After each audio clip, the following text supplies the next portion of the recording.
They say the worst kind of heartbreak isn't the one that tears your heart apart, it's the one that makes you question your worth.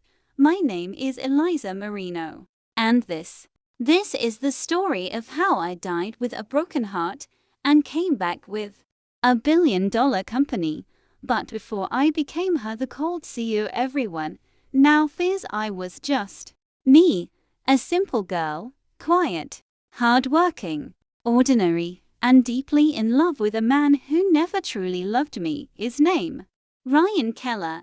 He was everything I thought I wanted: confident, charming, the kind of guy that could make a waitress blush just by saying thanks. We met at university, second year. I was carrying 5 books at once, tripped over nothing and landed face first in front of him. He laughed, not cruelly, but like he'd just witnessed something adorable. "Are you always this graceful?" he'd asked, helping me up.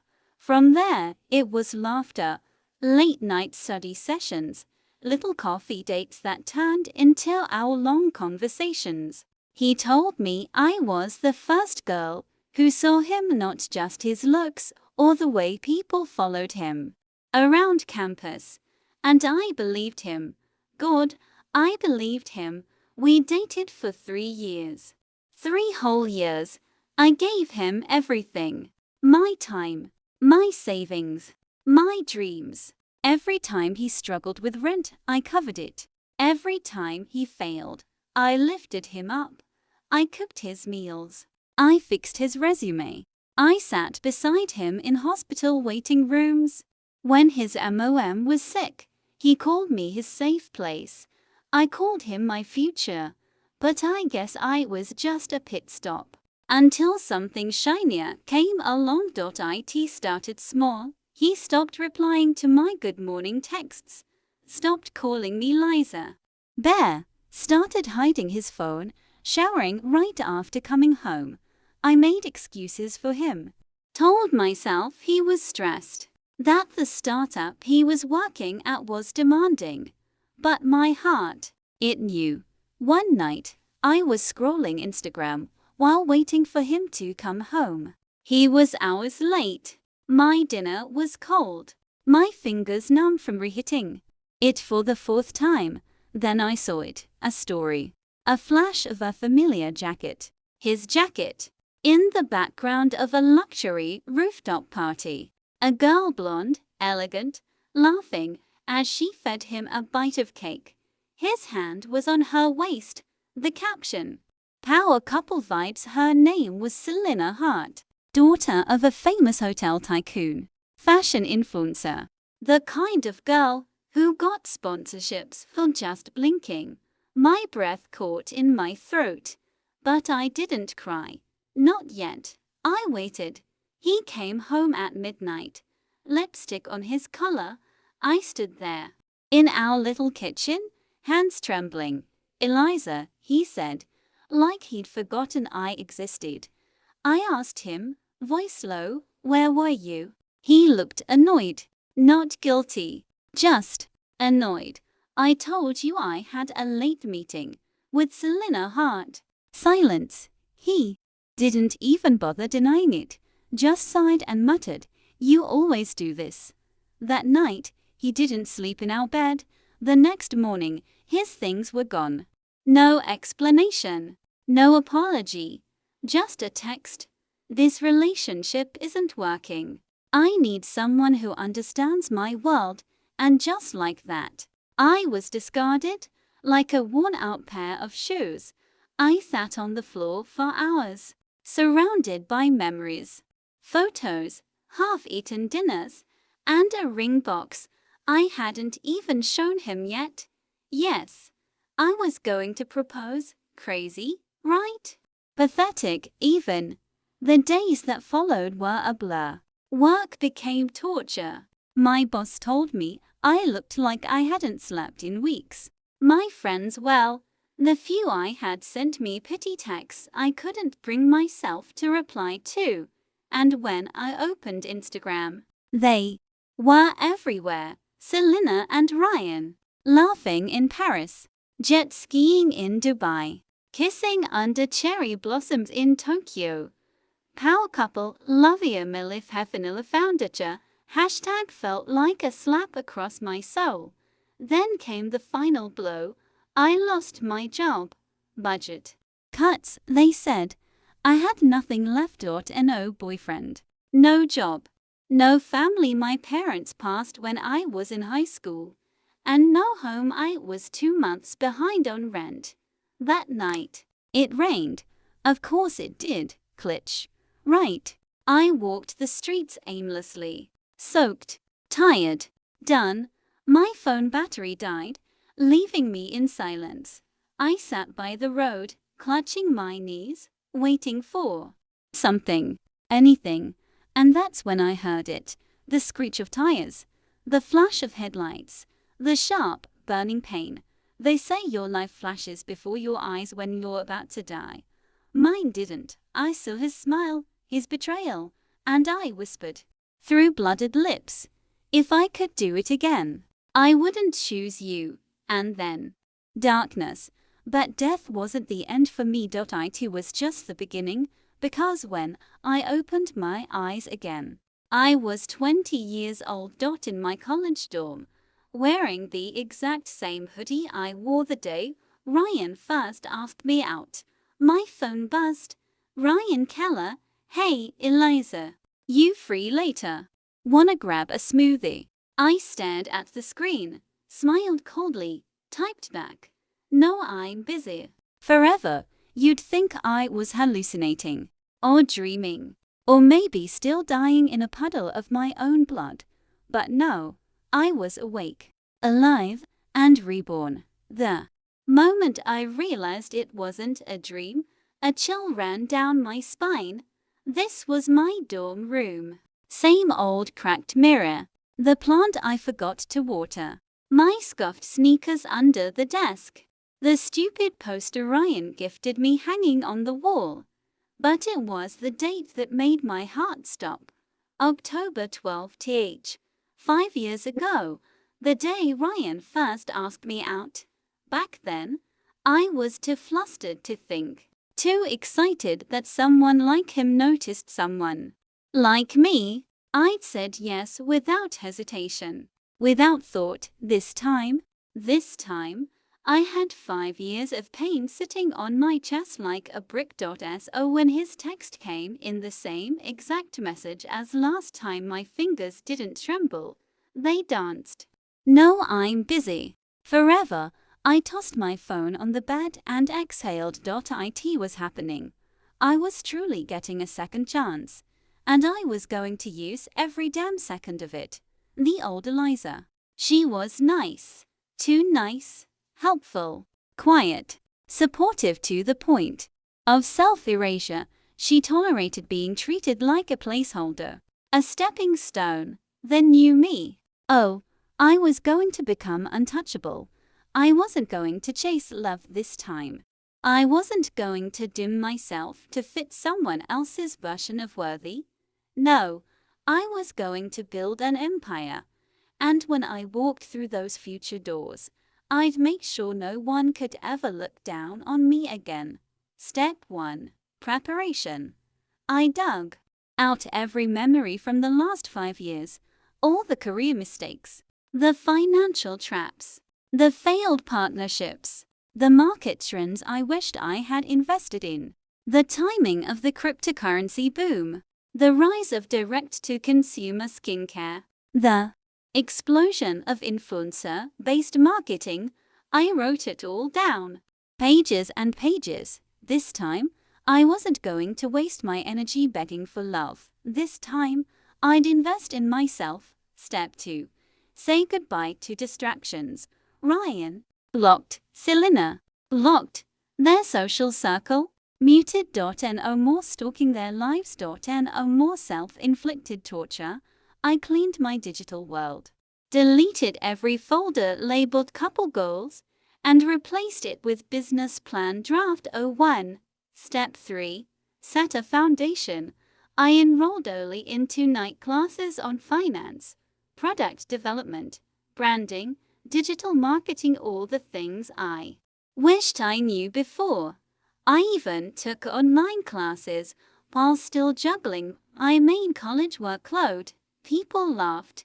"You're overdoing it, Eliza," they said. "You're acting like you're prepping for a startup instead of midterms."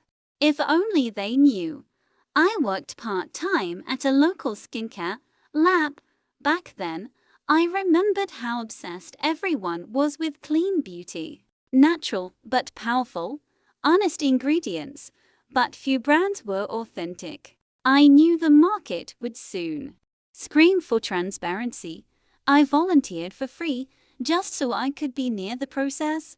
After work, I stayed up late designing product labels, packaging ideas, and even brainstorming brand names. One night, while sipping tea and looking out the tiny dorm window, I wrote a name on my notebook: Luxura. Luxury. Light. Era. A new age of beauty.it felt right. Then came the Ryan confrontation, because, of course, he couldn't handle being rejected.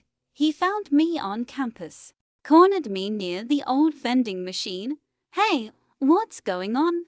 he said, feigning concern. Did I do something wrong? Ah, the narcissist's anthem. I smiled softly. The kind of smile that hides knives. "No, you're just not part of my plan anymore," he blinked. "Plan?" I leaned in. "I'm going to build something incredible. And you? You'll be watching from the sidelines." He laughed. "Good luck, Eliza. The world doesn't hand out empires to girls like you." That was the last time we ever spoke as equals. The following year was hell, but it was my kind of hell. Waking up at AM to study and train my body and mind. Failing first business competitions but learning why. Running surveys in public. Asking strangers about their skincare routines. Watching YouTube tutorials on warehouse management at AM while eating noodles. I applied for every funding grant, every pitch competition, every student innovation award. Most said no, but one said yes. It was a small check, $5,000. Not enough to launch a full brand, but enough for prototypes.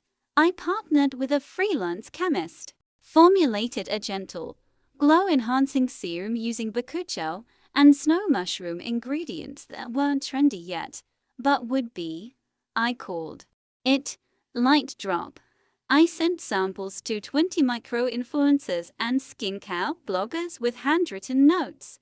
Only 3 replied, but one of them, a creator named Lala B with 400,000 followers, went viral using it. Her video got 3 million views in a week. Sales. They flooded in before the site was even properly finished. Luxura was born, but success doesn't come clean. With growth came chaos, inventory issues, website crashes, fulfillment delays, knockoffs popping up. I stayed up for 72 hours straight solving problems. I cried in storage units. I panicked when my bank account hit zero again. But I never gave up, because I knew what was coming. I knew what the future held, and I was almost there. Then came Damon. He emailed me, titled simply, "You're ahead of your time. Let's talk." I almost didn't respond. I thought it was spam, but something about it felt respectful. I replied. We met at a CAF downtown. Damon was unlike anyone I had met. Calm, brilliant, soft-spoken but sharp. He ran a venture firm focused on ethical female-led brands. "I know you're not looking for partners," he said, "but I don't want to own your company. I want to help you scale it with zero strings attached." I studied his eyes. "Why?" He smiled. "Because I know what it's like to build from nothing. And I think the world needs more women like you at the top." Luxura went international in its 3rd year. We had an HQ, a team, billboards, celebrities used our serum. Awards came in, podcasts, articles. Forbes 30 under 30, and I never forgot why I started. I never stopped showing up, leading, learning, growing, and then the day came. HR sent me a new candidate profile. I glanced at the name, paused, smiled.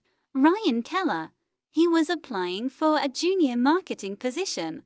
Underqualified, overconfident, desperate. I signed off on the interview without a word. He had no idea whose office he was about to walk into. There's something poetic about watching your past walk back into your life. Not as a lover, not as a friend, but as your employee. The morning Ryan came in for his interview, I wore all white. It wasn't intentional, at least not at first. But when I caught my reflection in the mirror, I realized I looked like a blank canvas. Clean, untouched, powerful, a walking rebirth. I didn't tell my assistant who he was. I didn't need to. He was just another name on the long list of applicants, except this time, I knew exactly how the story would end. I watched through the glass as he entered the waiting lounge. He looked smaller. His signature smirk had faded. His hair was messy, not the sexy, tousled kind, but the kind that screamed I'm trying, but barely surviving. His clothes were wrinkled, his shoes scuffed. He looked like a man who'd lost everything he never appreciated, which, in his case, was poetic justice. My assistant knocked gently. Eliza, the next candidate's here. Ryan Keller. I nodded. Send him in. He walked in without looking up, probably expecting some mid-level manager, and when he finally glanced up and saw me, time stopped. His face went pale, eyes wide, jaw slack. Eliza. I leaned back in my chair, crossing my legs slowly. Hello, Ryan. For the first time in his life, he was speechless. He stammered, I didn't know this was your company. I figured, I said, coolly. Otherwise, you would send a much better resume. He looked like he was about to sink into the floor. I didn't expect to see you like this. You look amazing. I tilted my head. Is that part of your interview pitch? Silence. Awkward. Delicious. Silence. He sat across from me, fingers trembling. I know I probably shouldn't have applied, but I need this job. I watched him, expression unreadable. Why? He hesitated. Because I made mistakes. A lot of them. I raised an eyebrow. Like leaving someone who supported you for a girl with a yacht. His eyes dropped. I continued, voice like velvet but sharp as glass. You left me because I didn't fit your image of success. Now you're begging for a job from the woman you deemed unworthy. He looked up, ashamed. I was stupid, Eliza. I thought money meant happiness. Selena was glitter without substance. She left me when my startup crashed. Of course she did. I had to move back in with my parents. I've been jobless for months. I leaned forward. You remember what you said to me before you walked out of my life? He flinched. You said I wasn't enough. There it was, that deep, consuming silence again. Only this time, I filled it with grace. I don't need an apology, I said. I don't even need closure. Because you gave me something better than love. He looked confused. You gave me fuel. Against every part of his ego, Ryan took the job, entry level, strictly professional. He had no choice. And I made sure it stayed that way. I never punished him, never scolded him, but I made it clear he was just one of many, and I had moved on. That didn't stop the looks, though. He'd sneak glances at me in meetings. Try to linger near the elevator. Drop awkward compliments during staff lunches. I never responded, because I knew what he was doing. Regret is a powerful poison, but I was immune now.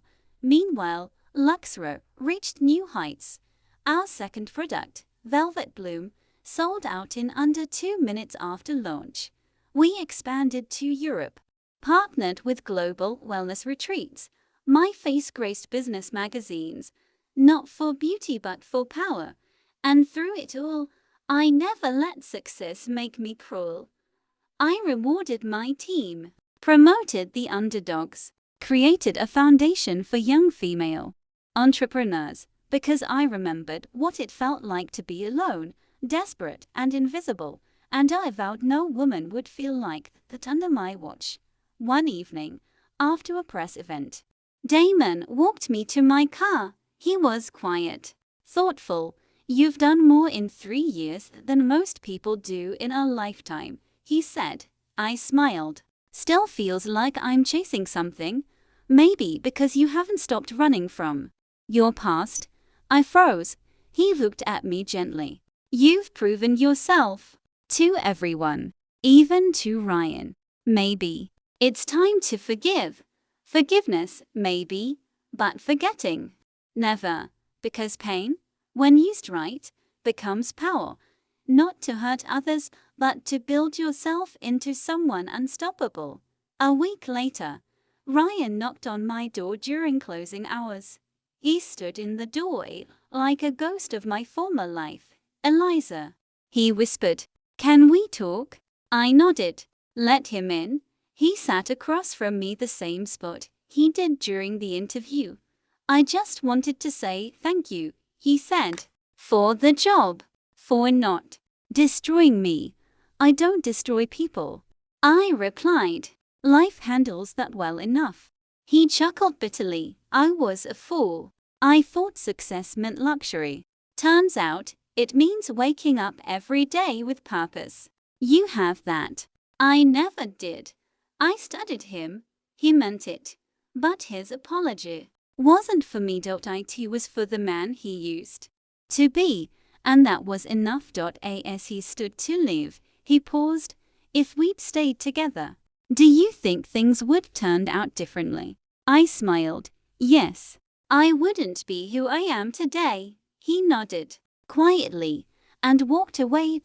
As the door closed, I looked out the window. The city lights sparkled. The skyline whispered promises of new beginnings. I touched the glass and whispered, "Thank you for breaking me. You made me whole." They say karma doesn't carry a watch, but trust me, it always shows up right on time. After Ryan left my office that night, I thought that chapter was over. A clean, quiet ending to a painful story, but the universe had other plans, because karma wasn't finished with him yet, and honestly, I wasn't surprised. It started with small things, late reports, sloppy work, missed meetings. At first, I thought he was just adjusting. Entry-level jobs can be humbling, especially for someone used to being the golden boy. But soon, the whispers began. One of my managers approached me privately. "Eliza, I hate to bring this up," she said, "but Ryan's been difficult, disrespectful to his team, constantly undermining the younger female staff." I felt my jaw tighten.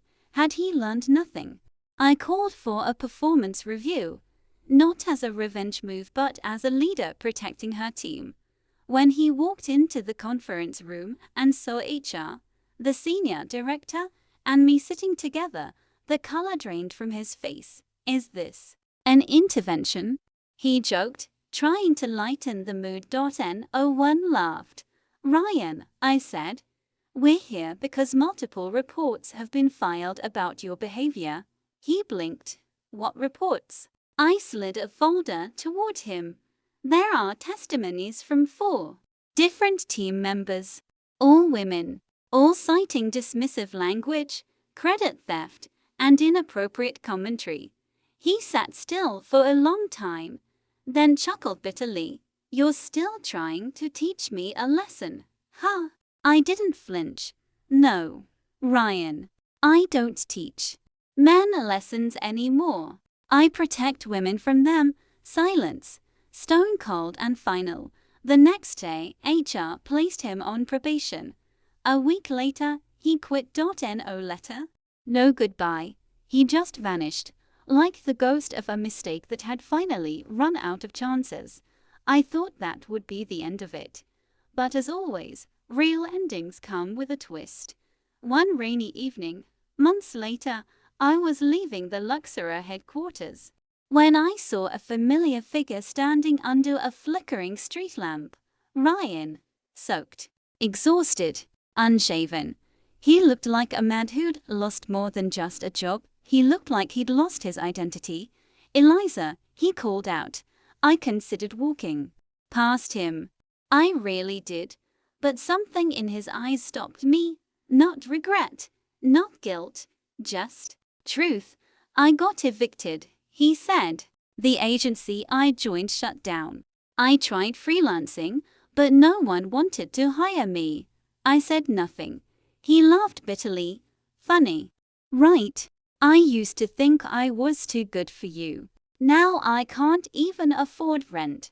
He looked at me, like he was trying to find something in my face. Pity, maybe. Warmth. Old love. He found none. I've applied everywhere, he continued. Even retail. But it's like I'm cursed. No, I said softly. You're just finally seeing the truth, he frowned. What truth? I met his gaze. That being charming isn't a skill. That good looks don't pay bills. That using people for comfort leaves you with nothing when they stop giving. He closed his eyes. I know, he whispered. I know I was horrible to you. I know I didn't deserve you. But I've changed. I didn't smile, didn't cry, didn't even nod. Because I didn't need closure anymore. I already had it. Ryan, I said gently, you didn't break me. You freed me. His breath caught. And I'm thankful. He looked away, wiped his face. Rain mixed with tears. I placed a business card in his hand. Damon's startup accelerator is hiring. They train people from scratch. If you're really ready to change, maybe start there. He stared at the card like it was a lifeline. I don't deserve this. No, I said. But you can earn it. And with that, I walked away. Not as a woman in pain. Not as a girl with scars. But as a CEO, a mentor, a woman who rebuilt herself from ashes. Ryan's downfall wasn't mine to celebrate. It was his path to walk alone. Months passed. Luxora doubled in size. We launched in 5 new countries. I was offered a book deal. I gave keynote speeches in rooms I once couldn't afford tickets to. I mentored young women who reminded me of my old self, soft, scared, but full of fire. And then one day, I got a letter. No return address, just my name. Inside was a single piece of paper. Thank you, Eliza, for being better than me. I start my new job next week. I hope I become half the person you are. I folded the note carefully, slipped it into my drawer of my first product sketch, my first check, my first magazine feature, and smiled, because the truth is, I didn't win because Ryan lost. I won because I stopped waiting for him to love me and started loving myself.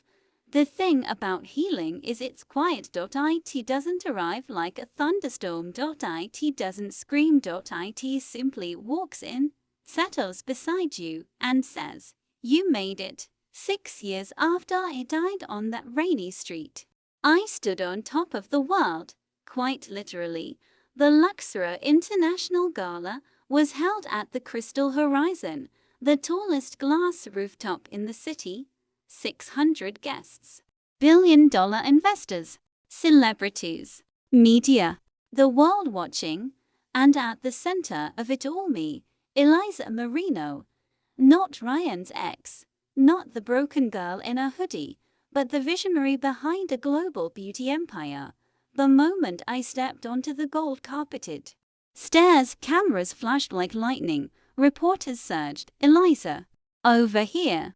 Eliza, who are you wearing tonight? Eliza, what's next for Luxora? I smiled. I had practiced this moment in my head 1,000 times, but reality felt even sweeter. Because this time, I didn't walk in hoping to be noticed. I walked in knowing I belonged. The theme of the night was reclaiming radiance. We weren't just celebrating the brand, we were celebrating the women behind it. Our team, our community, our customers, who had risen from shadows and bloomed into light. As I took the stage to deliver the keynote speech, the crowd hushed. My heart didn't race. It roared. I looked out into the sea of faces, many I knew, some I'd inspired, a few who had once doubted me, including one I never expected, Ryan. He stood near the back, wearing a simple black suit, no date, no name tag, just him, watching. I took a deep breath and spoke into the mic.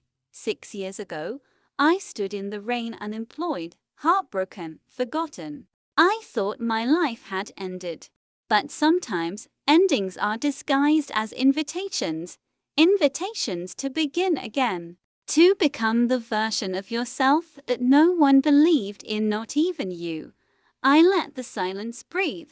I wasn't born powerful. I rebuilt myself. From broken bones. From betrayal. From rock bottom.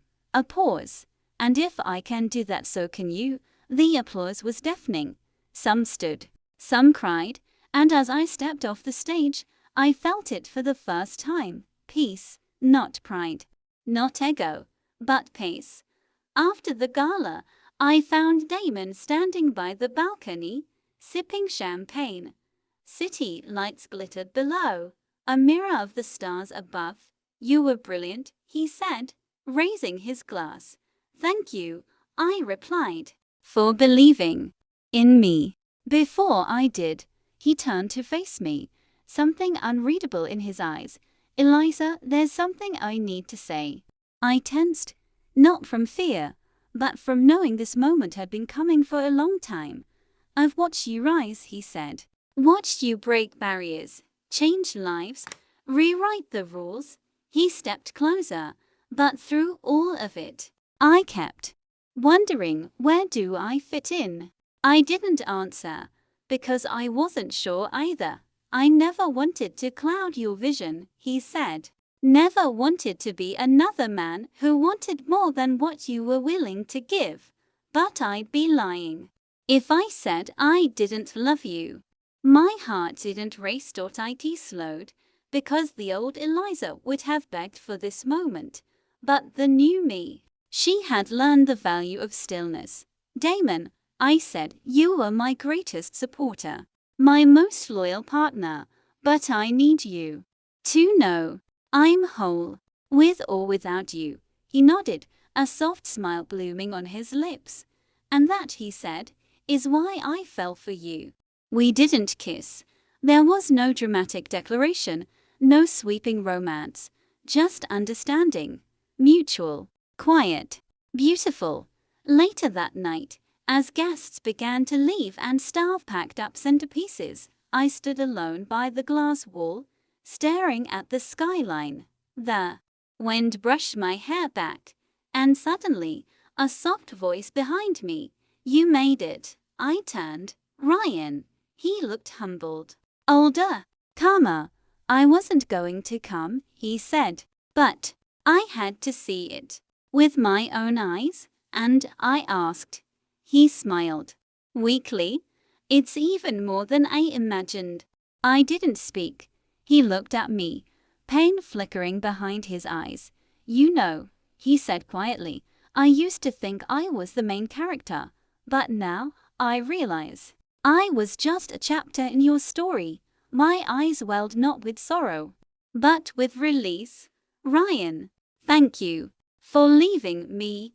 He looked startled, because if you hadn't, I wouldn't have found her, I whispered, placing a hand over my chest.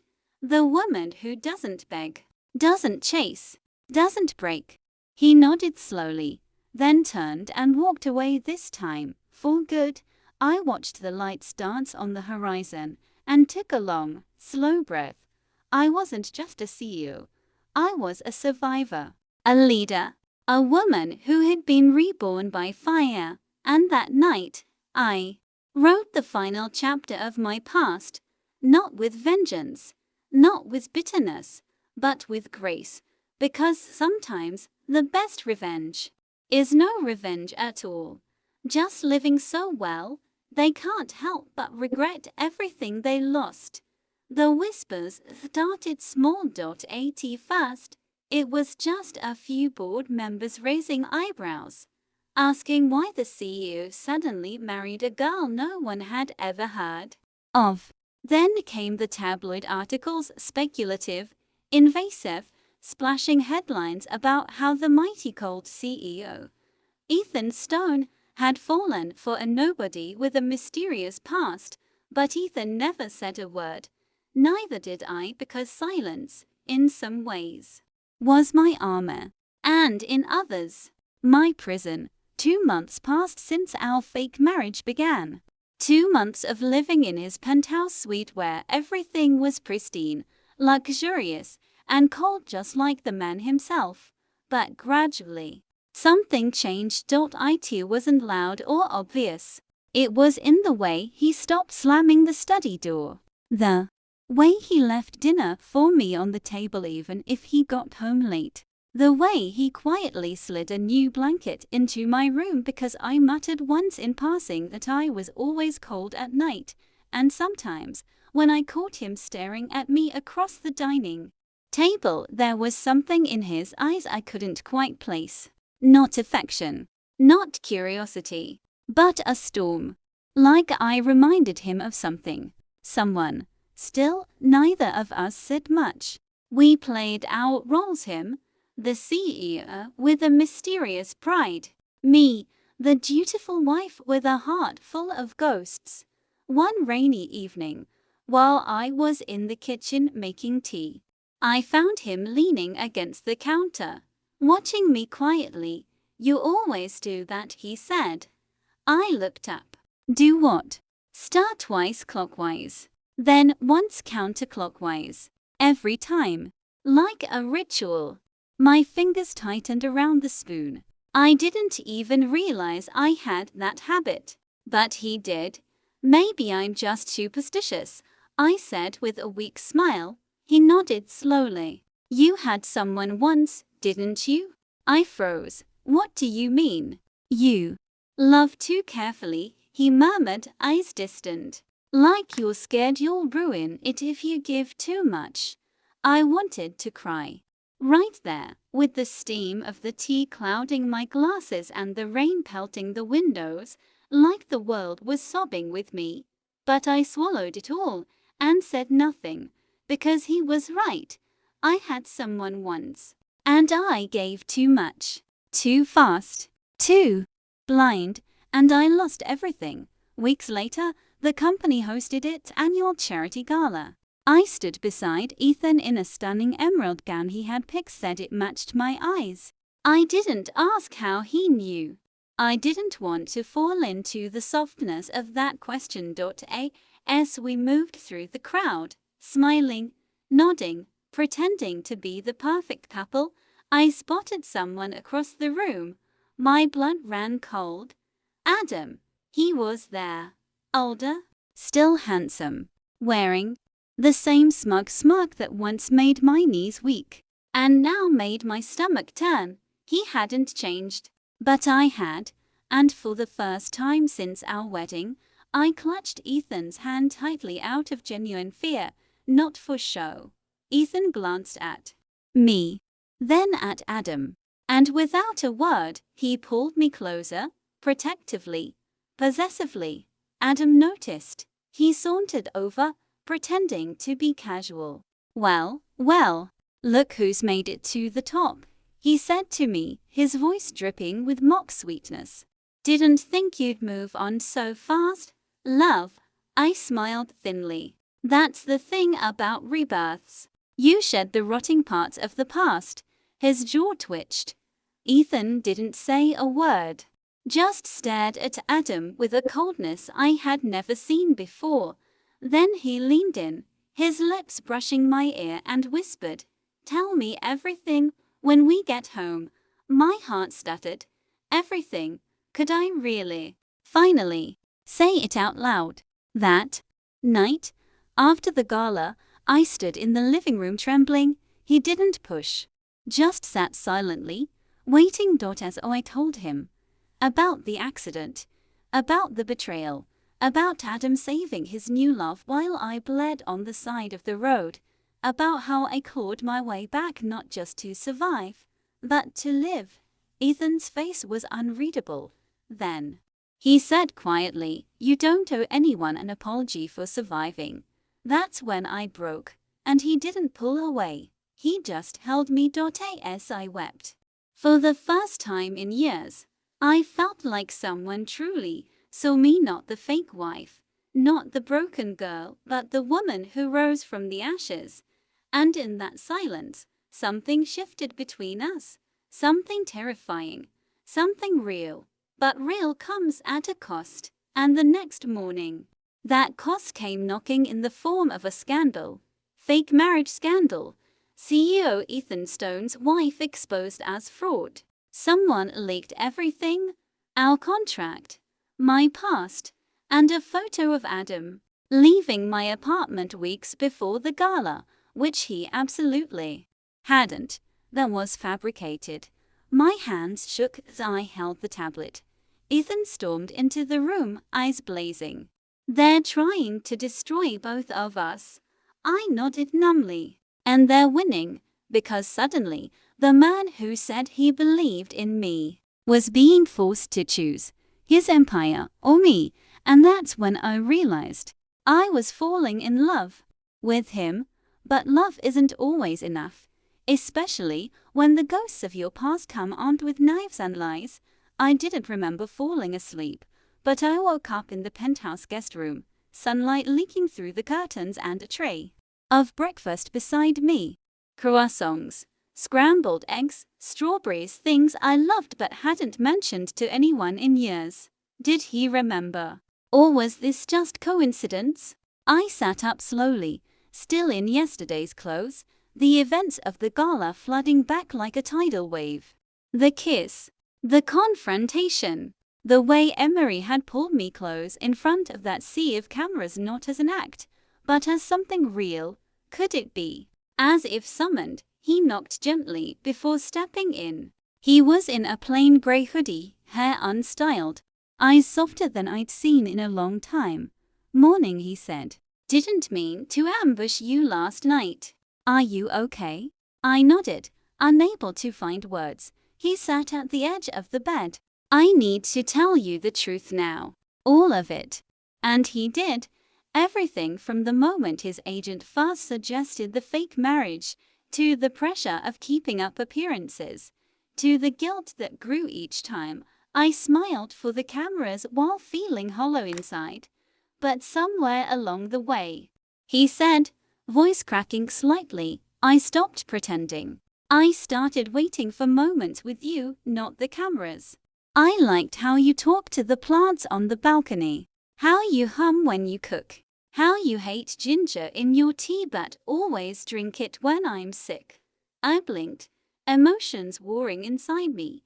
Then he pulled something out of his hoodie pocket, a small, leather-bound notebook. "You kept this?" I whispered. It was the sketchbook I'd left in the studio weeks ago. The one where I'd drawn little moments of our fake life that had started to feel too real. His profile when he wasn't looking.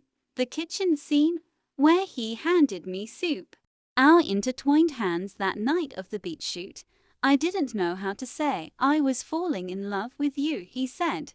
"So I started drawing too." He opened the notebook. His pages were shakier than mine, less strained, but they held the same moments. Me laughing on the terrace, Me asleep with paint on my nose. Me in my oversized hoodie, sipping tea from his mug, my chest constricted. I felt something shift deep inside me, a release, a quiet thaw. I want to do this right, he said. Not for the followers, not for a campaign, just for us. No cameras, just honesty. I looked at him. This time, really looked. Not as the model, the icon, the guy with 6 million followers and a curated life, but as Emery, the boy who once brought me a melted ice cream cone when I cried over my college rejection. The man who had learned how to read my silences, even if he'd taken too long to speak. I need time, I said honestly. I'll wait, he replied. The weeks that followed were quieter than anything before. No announcements, no red carpets.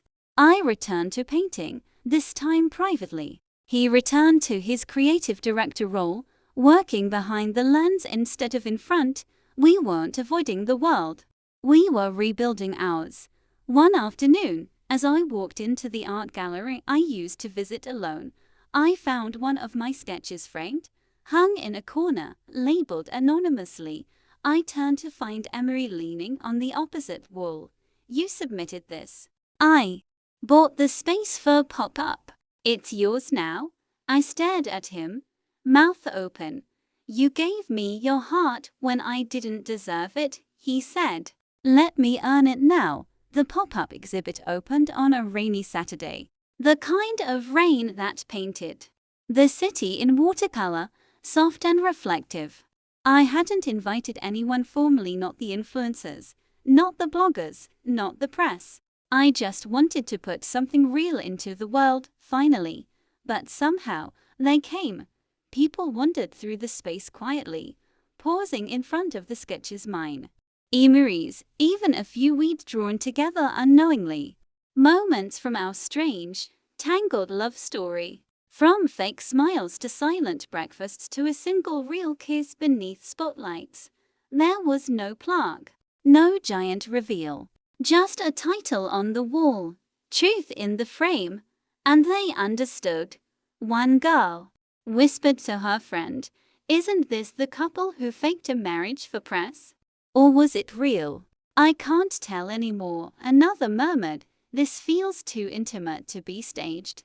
I didn't correct them, because maybe it had started as a performance. But somewhere in the stillness between frames, it had become our truth.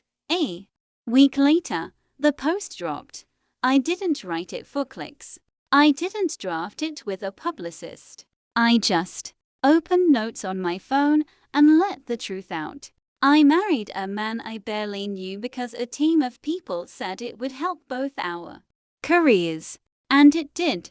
But what no one told us was that faking love every day is the surest way to start feeling it for real, and the most painful way to lose yourself. I thought I was just part of his brand. I didn't know I was part of his heart.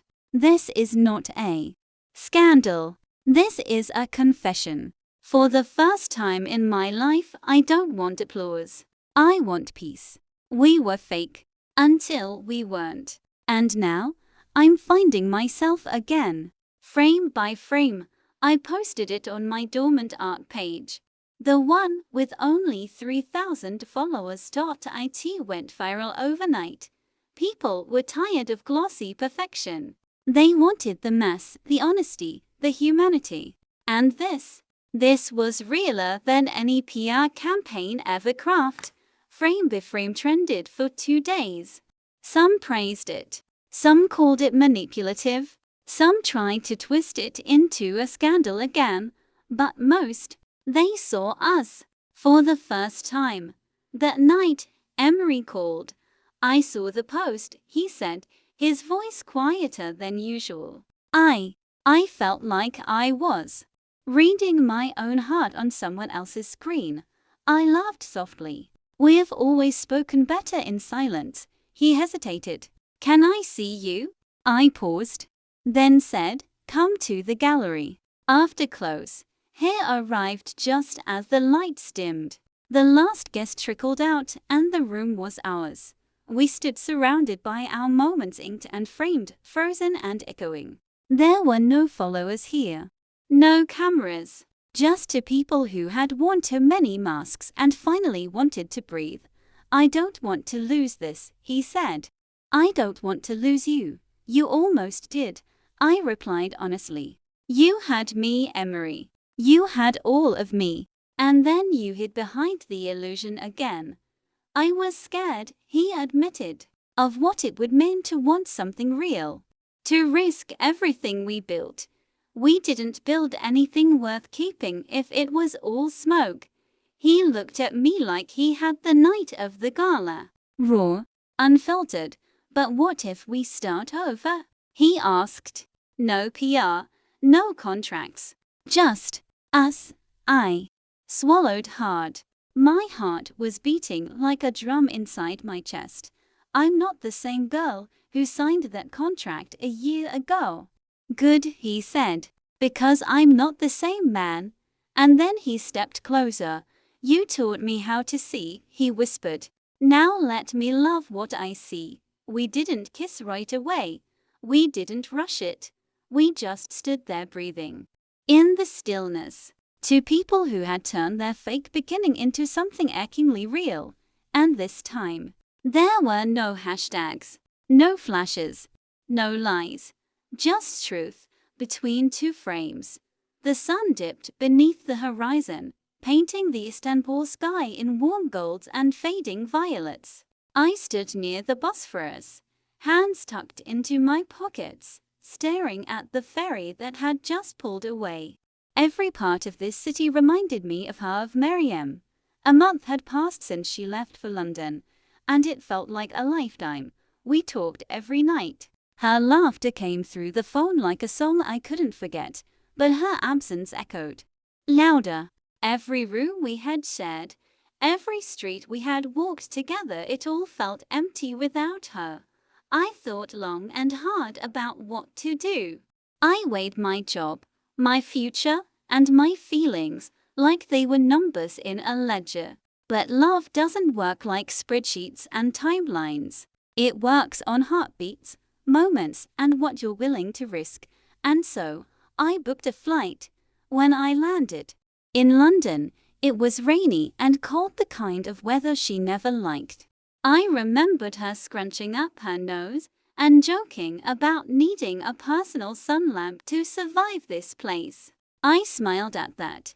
I didn't tell her I was coming. I wanted to see the look on her face. I wanted to be the one who crossed oceans. For once, her flat was tucked into a quiet street, a familiar shade of white brick. My heart pounded like I was about to step into the final scene of a movie I wasn't sure how to end. I rang the bell. No answer. My heart sank for a moment, but then I heard footsteps, and the door opened. There she was, wrapped in an oversized cardigan, hair messy, cheeks flushed. She blinked, confused. "Liam," I smiled, trying not to cry. "I missed you." Her lips trembled. "You came all the way here." "I realized something," I said, stepping closer. "I don't want to build a life you visit. I want to build a life you're part of. Wherever you are, that's where I want to be."